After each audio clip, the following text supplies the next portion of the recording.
Srila Prabhupada and the power of his eyes. In the Nectar of Devotion, Rupa Goswami states that by the glance of great souls people can become liberated. So it was with Srila Prabhupada. Prabhupada's glance functioned both as the thunderbolt and the rose.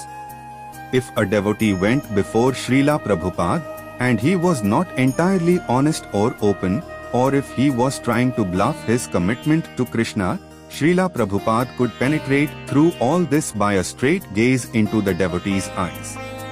Then the disciple would feel like a most foolish creature. He could not lie to Prabhupada unless he became the most hard-hearted liar. One looked within himself and saw deficiency when faced with Prabhupada's stern gaze.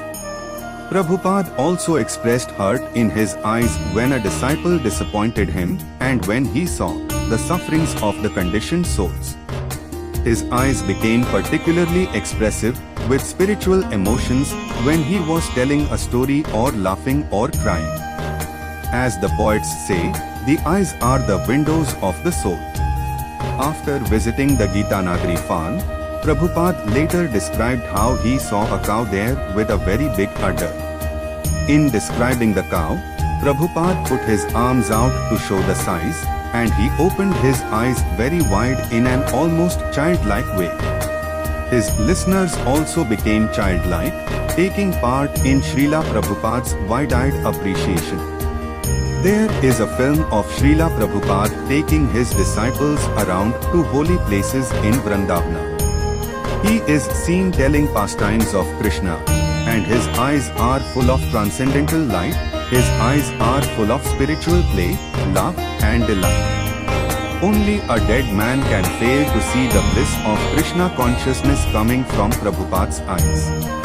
Everyone knew that pushing on Krishna consciousness was great trouble for Prabhupada. His travel, his anxiety, his hard work, and yet his glancing, smiling eyes showed that he was above the struggle.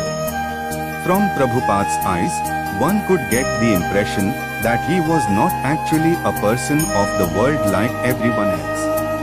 He was with Krishna in the spiritual world. Looking into Prabhupada's eyes gave one the impression that Prabhupada was deeper than anyone else. He was a guru.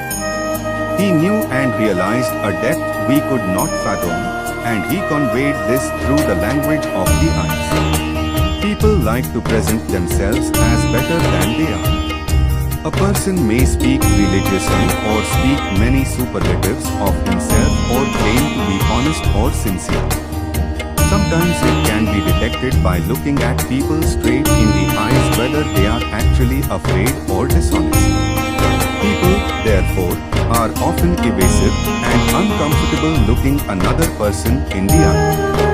Srila Prabhupada could easily expose another's lack of Krishna consciousness by looking at him. Yet when one looked into Prabhupada's eyes, he could see only full Krishna consciousness. Srila Prabhupada ki jai. Hare Krishna,